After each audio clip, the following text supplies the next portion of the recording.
بسم اللہ الرحمن الرحیم۔ ایک چیز جو بہت ضروری ہے آپ لوگوں کے لیے، بچوں کے لیے خاص طور پر، وہ یہ ہے کہ صاف رہنے کی عادت اور پاک رہنے کی عادت، پاکی اور صفائی، یہ دو الگ الگ چیزیں ہیں۔ آ رہی بات سمجھ؟ کپڑوں پہ اگر کوئی دھبا لگا ہوا ہے، میل لگا ہوا ہے، مٹی لگی ہوئی ہے، کسی چیز کا نشان لگا ہوا ہے، تو اس کو کیا کہیں گے؟ کپڑے ناپاک ہیں یا گندے ہیں؟ گندے ہیں۔ کیا کہیں گے ان کو؟ ان کو ہم نے صاف کر دیا، اب کیا کہیں گے؟ یہ کپڑے کیا ہو گئے؟ اس کو کہتے ہیں صفائی۔ اس کو کیا کہتے ہیں؟ آ گئی بات سمجھ میں یا نہیں آئی؟ بولو۔ جسم سے میل کی بدبو آ رہی، پسینے کی بدبو آ رہی، کیا کہیں گے؟ گندگی۔ کیا کہیں گے اس کو؟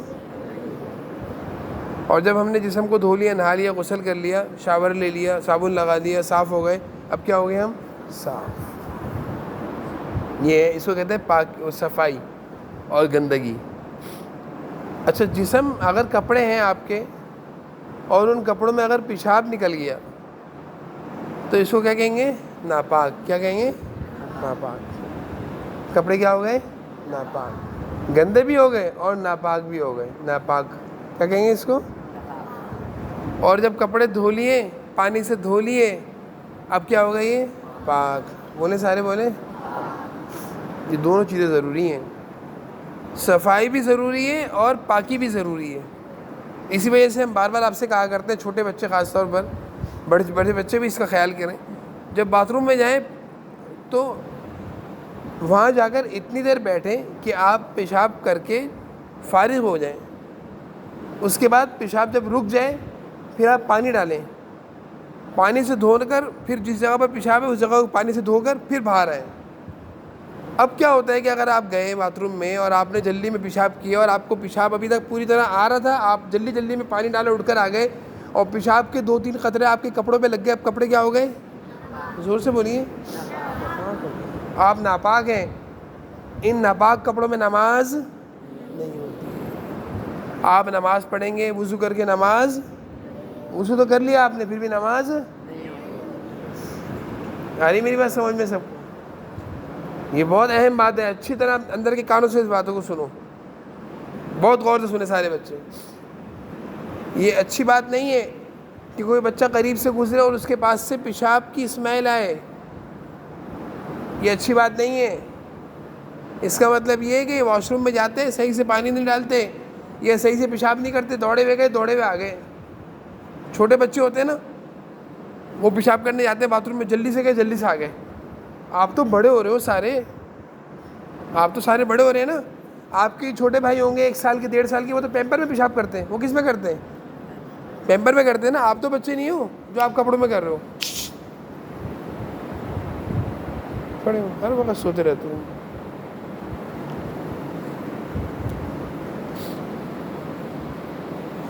تو چھوٹے جو آپ کے بہن بھائی ہوتے ہیں وہ کس میں پیشاب کرتے ہیں؟ کپڑوں میں پیشاب کر لیتے ہیں، پیمپر میں پیشاب کر لیتے ہیں، ایسے ہی ہوتا ہے۔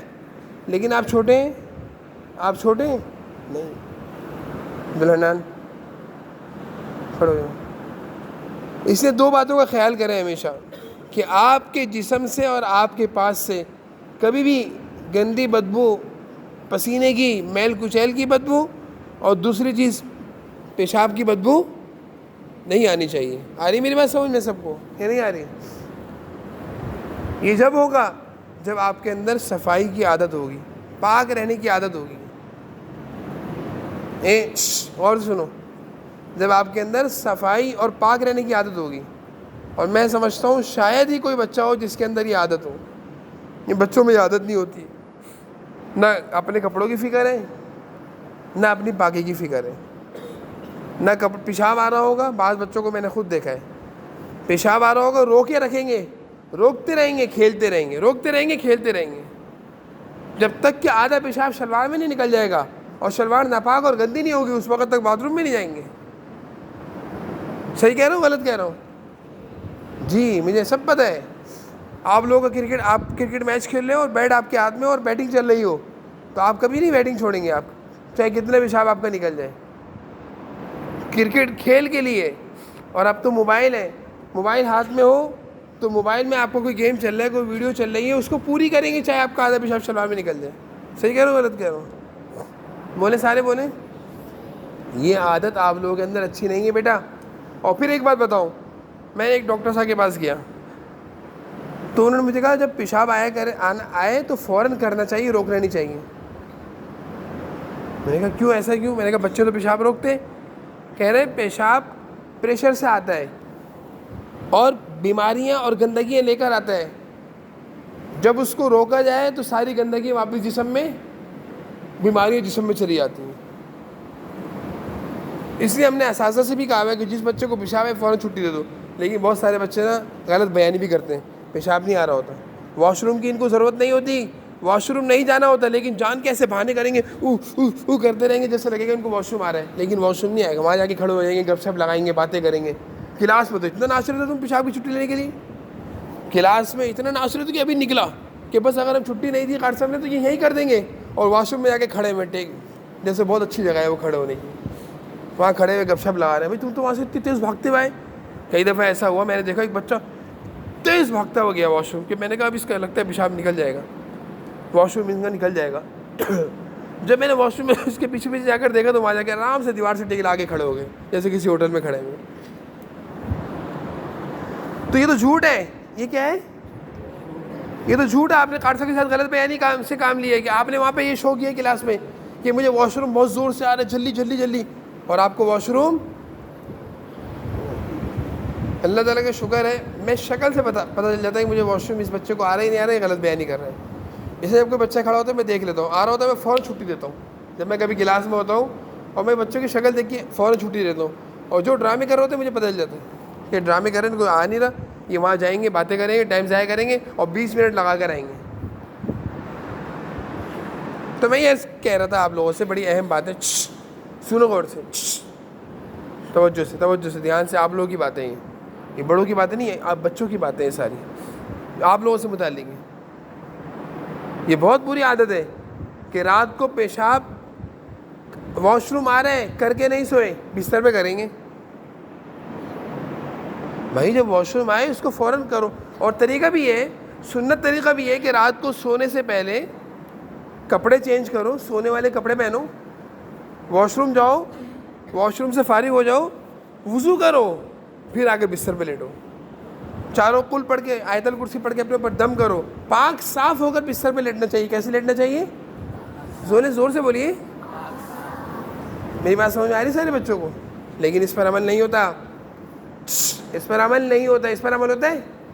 بولے سارے, بولے اس پر عمل ہوتا ہے؟ نہیں ہوتا. رات کو آپ لوگوں کو واش روم آ رہا ہوتا ہے اور آپ نیند کی وجہ سے واش روم نہیں کرتے, یا موبائل لے کر لگے ہوئے, موبائل میں دیکھ رہے اسی میں دیکھتے دیکھتے سو گئے, واش روم بھی نہیں کیا آپ نے, بستر پہ کریں گے, بستر ناپاک. اتنے بچے ایسے ہیں, میں نام نہیں لوں گا, جن کے گھر سے کمپلین ہے ہمارے پاس, جن کے گھروں سے کمپلین ہے, گردنیں اونچی کریں شاباش. جن کی گھروں سے کمپلین ہے ہمارے پاس, شکایات ہیں. یہ شکایت تو بہت سارے بچوں نے مجھے کی, بلکہ میں نے خود دیکھی یہ شکایت بچوں میں, کہ کھیل رہے ہوں گے اور واش روم کی ضرورت ہوگی, واش روم جانا ہوگا, لیکن واش روم نہیں جائیں گے, روک کے رکھیں گے پیشاب, کھیلتے رہیں گے. جب 3 4 6 قطرے شلوار میں نکل جائیں گے, شلوار ناپاک ہو جائے گی, اب واش روم بھاگے ہوئے جائیں گے. اب کیا ضرورت ہے واش روم جانے کی, اور پورا پیشاب کر دیں شلوار میں, شلوار تو ناپاک ہوگی, اور بھی کر لیں, اچھے لگیں گے, بہت بڑے ہو گئے آپ اتنی گندی حرکت کر رہے ہیں. یہ اچھی بات ہے, بولے سارے. تو بات یہاں سے شروع ہوئی تھی کہ اپنے اندر بیٹا پاک صاف رہنے کی عادت ڈالو. کیا بولا ہے میں نے؟ زور سے بولیے, سیدھے بیٹھیے. عمر مصطفیٰ, پاک صاف رہنے کی, زور سے بولیے. تم اس لیے بیٹھے ہو, بڑے ہو, تمیز نہیں. پاک صاف رہنے کی, تو پاک صاف میں 2 چیزیں ہیں, میں اس کو صاف بتا رہا ہوں. کہ بعض بچے قریب سے گزرتے ہیں, ان کے پاس سے واش روم کی بدبو آ رہی ہوتی ہے, اسمیل آ رہی ہوتی ہے پیشاب کی. یہ کیا کہلائیں گے بچے, ان کے کپڑے کیا کہلائیں گے؟ ناپاک. زور سے بولیے. اسی طرح بہت سارے بچے ایسے ہیں جو ہمارے پاس آتے ہیں, منہ قریب کر کے بات کرتے ہیں, ان کے منہ سے بدبو آتی ہے, کیا کہلائیں گے؟ گندے. یہ کیا کہلائیں گے؟ زور سے بولیے. منہ سے کیوں بدبو آتی, منہ سے کیوں اسمیل آتی, زور سے بولیے. ٹوتھ پیسٹ نہیں کرتے, دانت صاف نہیں کرتے, پھر کیا ہوتا ہے, داڑھوں میں کیڑا لگتا ہے, ٹافی کھائی, کوئی میٹھی چیز کھائی, سو گئے, دانت صاف نہیں کیے رات کو سونے سے پہلے, داڑھوں میں کیڑا لگ گیا. پھر جو تکلیف ہوتی ہے نا جب ڈاکٹر صاحب کیڑا نکالتے ہیں, اور پھر جو تکلیف ہوتی ہے داڑھوں کی تکلیف تو بڑی خطرناک ہے. اور سنو, ٹھیک بیٹھو. تو یہ بھی غلط عادت ہے نا کہ دانت صاف رات کو سو رہے ہیں. بھائی عادت ڈالے, ہر بچہ عادت ڈالے, بہت بڑی عادت ہے. کسی بچے کو کیا کسی بچے میں ہے یہ عادت کہ رات کو سونے سے پہلے کپڑے چینج کرنا, سیدھے بیٹھو بھائی, کپڑے سے چینج کرنا, واش روم سے فارغ ہونا, ٹوتھ پیسٹ سے دانت صاف کرنا, وضو کر کے سونا. ہے کوئی ایسا بچہ؟ غلط بیانی سے کام نہیں لیجیے گا, سچ سچ ہاتھ کھڑا کیجیے گا. اگر کوئی ایسا کرتے ہے کہ پاکستان کا جھنڈا نہیں لہرا دیا, ہاتھ کھڑا کر دیا, سچ سچ بتائیں کہ کون سے بچے ایسے ہیں جو رات کو سونے سے پہلے رات کو سونے سے پہلے واش روم جاتے ہیں, کپڑے چینج کرتے ہیں, اور ٹوتھ پیسٹ سے دانت صاف کرتے ہیں, وضو کرتے ہیں, اور پھر بستر پہ آ کے سوتے ہیں؟ ایسا کوئی بچہ؟ کوئی بھی نہیں ہے. ہمارے پاس ایک بچہ بھی نہیں ہے. آپ ہیں؟ چلو شکر ہے. عمر حمزہ ایسا ہے ماشاء اللہ. عمر حمزہ کہہ رہے ہیں میں ہوں ایسا, اللہ کہہ رہے ایسے ہی ہوں. آپ بھی ہو, شاد بھی ایسے ہیں ماشاء اللہ. ہاں وضو بھی کرنا چاہیے. وضو کرتے ہو؟ وضو کرتے ہو عمر حمزہ؟ وضو بھی کرنا چاہیے نا, وضو کر کے سونا چاہیے. ہاں بھائی آپ بھی ہیں عمار, چلو ماشاء اللہ بڑی اچھی بات ہے. میں آپ بھی ایسے ہیں, شاباش. کپڑے چینج کرتے ہیں, ٹوتھ پیسٹ سے دانت صاف کرتے ہیں, وضو کر کے سوتے ہیں, شاباش, تو بہت اچھی بات ہے. ہماری کوشش یہ ہے اور ہمارے سمجھانے کا مقصد یہ ہے کہ سارے بچے ایسے ہو جائیں. سارے بچے, زور سے بولیے اور زور سے بولیے, سارے بچوں کی یہ عادت ہو جائے کہ رات کو بستر پہ نہیں جائیں گے, پہلے کیا کریں گے, کپڑے, پھر کیا کریں گے, واش روم جائیں گے, واش روم سے فارغ ہو جائیں گے, پھر کیا کریں گے, وضو کریں گے, ٹوتھ پیسٹ سے دانت صاف کریں گے, وضو کر کے باوضو ہو کر اور فریش ہو کر دانت صاف کر کے پھر آ کے لیٹیں گے بستر پہ.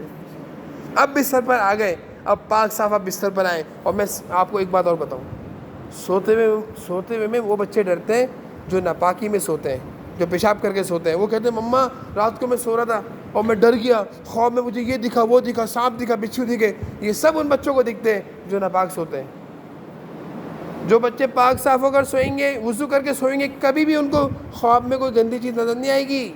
اور سونے سے پہلے دعا پڑھ لو, آیت الکرسی پڑھ لو, قل اعوذ برب الفلق, قل اعوذ برب الناس پڑھ لو, اللہ تعالیٰ کی حفاظت میں آ گئے. حدیث شریف میں آتا ہے جو سوتے ہوئے آیت الکرسی پڑھے نا, اللہ تعالیٰ اس کی بھی حفاظت کریں گے اور آس پڑوس والوں کی بھی حفاظت کریں گے. اگر تم نے آیت الکرسی پڑھ لی, مثال ہے, تو تمہارے آیت الکرسی پڑھنے سے کتنے لوگوں کی حفاظت ہوگی؟ تمہاری بھی ہوگی, اور آس پڑوس والوں کی بھی حفاظت ہوگی آیت الکرسی پڑھنے کی برکت سے. ساری رات اللہ تعالیٰ حفاظت فرماتے ہیں, فرشتے حفاظت کرتے ہیں. کتنا بڑا عمل ہے, لیکن پتہ ہی نہیں آپ لوگوں کو. صحیح سے بیٹھیں. تو میری بات پر کون کون بچے ارادہ کرتے ہیں کہ آج سے ہم اس طرح رات کو لیٹیں گے؟ کتنے افسوس کی بات ہے کہ وہی کپڑے جو مدرسے کے پہن کر گئے تھے, یونیفارم اترا نہیں ہے اب تک, اسی میں کھیلنے گئے, اسی میں مغرب کے بعد, اسی میں عشاء, اسی میں کھانا اور اسی میں سونا. یہ اچھی بات ہے؟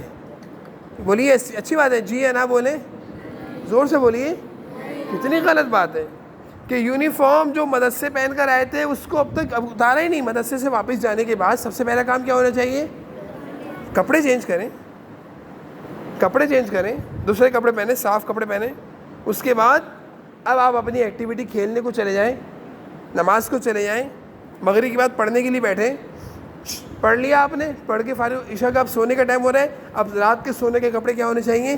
الگ. رات کو سونے کے کپڑے کیا ہونے چاہیے؟ الگ ہونے چاہیے. حضور جناب نبی کریم صلی اللہ علیہ وسلم کے کپڑے رات کے الگ تھے. آپ صلی اللہ علیہ وسلم کے سونے کے کپڑے کیا تھے؟ الگ تھے سب. یہ اچھا طریقہ نہیں ہے کہ وہی کپڑے جو مدرسے میں پہن کر آئے, یونیفارم, وہی یونیفارم کھیل کے لیے بھی جا رہے ہیں پہن کر, اسی میں کرکٹ ہو رہا ہے, اسی میں مغرب ہو رہی ہے, اسی میں عشاء ہو رہی ہے, اسی میں کھانا بیٹھ کے کھا رہے ہیں, اور اسی میں کھاتے کھاتے موبائل دیکھتے دیکھتے سو گئے, موبائل دیکھتے دیکھتے. اور اس سے بری بات اور بتاؤں, اور کیا ایک کام کیا ہوا, اسی میں صبح اٹھ کے مدرسے آ گئے, اسی یونیفارم میں صبح اٹھ کے. یہ اور بری بات ہو گئی, اور بری بات ہو گئی نا. یہ تو کتنی غلط بات ہے. یونیفارم آج بھی سارا دن پہنا, رات بھی پہنا, سوئی بھی اس میں, اور صبح بھی یہی پہن کر آ گئی, تو کتنی غلط بات ہے. اچھی بات ہے؟ بولے سارے بولے. تو بھائی یہ ایک بہت لمبا موضوع ہے، بہت بڑا موضوع ہے، لیکن ان بچوں کو ہماری باتوں کا فائدہ ہوگا جو بچے ان پر عمل کرنے کا ارادہ رکھیں گے. جذبہ رکھیں، صاف رہنا سیکھیں. اپنے پاس سے اگر بدبو آئے تو محسوس کرو بدبو آ رہی ہے میرے پاس سے، صبح نہا کر آؤ، شام میں جا کر نہاؤ. کپڑے گندے ہو رہے ہیں کپڑے چینج کرو، ٹوپی گندی ہو رہی ہے اپنے ہاتھ سے دھو لو. ہم نے تو آپ کو ٹوپی دھونے کا طریقہ بھی سکھایا تھا. تو مشکل ہے ٹوپی دھونا؟ کپڑے دھونا مشکل ہے، چلو کپڑے گھر والے دھو دیں گے آپ کے. استری کرنا سیکھو، خود استری کیا کرو، کپڑے خود استری کرو. لیکن نہیں، اتنے بڑے بڑے ہو گئے ان کو استری کرنا نہیں آتی. تو کچھ کام خود بھی کرنے چاہیے نا اپنے. میں چپلیں دھو سکتے ہو؟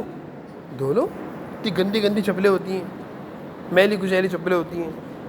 مجھے آج تک یاد ہے ایک دفعہ میں جب آپ لوگوں کی عمر کا تھا تو میں کھیل رہا تھا، تو میرے کرکٹ کھیل رہے تھے گراؤنڈ میں. اس کھیلنے کی وجہ سے میرے پاؤں میں چپل پہن کے کھیل رہا تھا، میری چپل ساری کیا ہو گئی، مٹی میں ہو گئی. کیا ہو گئی؟ تو میری والدہ دانتوں کے ڈاکٹر کے پاس گئی ہوئی تھی، ڈینٹسٹ تھے. اب تو ان کا انتقال بھی ہو گیا، اتنی پرانی بات ہے، بیچاروں کا انتقال بھی ہو گیا، اللہ ان کی مغفرت فرمائے. بولو آمین. تو وہ ڈینٹسٹ جو تھے، دانتوں کے ڈاکٹرز جو تھے، وہ بہت اچھے ڈاکٹر تھے. اور وہ ہمیشہ وائٹ کپڑے، کاٹن کے کپڑے میں اتنے صاف رہتے تھے کہ بس چمکتے ہوئے دکھتے تھے. وہ ڈاکٹر ضعیف تھے لیکن ہمیشہ صاف دکھتے تھے اور صاف رہتے تھے. ان کی کلینک بھی بہت صاف تھی. تو امی کو وہاں میں نے لینا تھا نا، میں امی کے پاس گیا، ان کو امی وہیں ڈاکٹر کے پاس کام کروا رہی تھی نا، تو میں لینے کے لیے امی کو گیا. تو ڈاکٹر صاحب کے پاس میں جا کے کھڑا ہوں، میں نے کہا السلام علیکم. انہوں نے سلام کا جواب دیا. انہوں نے کہا بیٹے چپل اتنی گندی کیوں ہو رہی ہے آپ کی؟ یہ چپل اتنی گندی کیوں ہو رہی ہے آپ کی؟ سمجھ رہے ہو میری بات؟ میری چپل گندی تھی نا، تو انہوں نے مجھے ٹوکا کہ بیٹا یہ چپل اتنی گندی کیوں ہو رہی ہے، دھو نہیں سکتے آپ؟ میں نے کہا وہ ڈاکٹر صاحب میں ابھی کھیل کر آ رہا ہوں. کہتے بیٹا کھیل کر آ رہا ہو تو دھو لیتے، اتنی بری لگ رہی ہے آپ کے پاؤں میں، کیونکہ چپل میں مٹی چڑھی ہوئی تھی. چپل میں کیا چڑھی ہوئی تھی؟ تو مجھے ان کی اس بات کو کوئی میرے حساب سے 25 سال ہو گئے ہیں، لیکن ان کا سمجھانا مجھے آج تک یاد ہے. 25 سے 30 سال ہو گئے اس بات کو. ان کا سمجھانا مجھے آج بھی یاد ہے کہ ڈاکٹر صاحب نے مجھے ایک اچھی بات بتائی تھی کہ چپلیں ہمیشہ صاف ہونی چاہیے. چپلیں ہمیشہ، آپ لوگ خود چپل صاف کر سکتے ہیں؟ کوئی مشکل ہے چپل دھونا؟ کوئی مشکل نہیں ہے. سینڈل ہے خود پالش کرنا سیکھو، شوز ہے خود پالش کرنا سیکھو. ہر کام تھوڑی کسی سے کرواتے ہیں، خود بھی تو کرنا چاہیے سارے کام. سنت بھی یہی ہے، اپنے کام خود کرنا چاہیے. اب تعلیم ہماری ختم.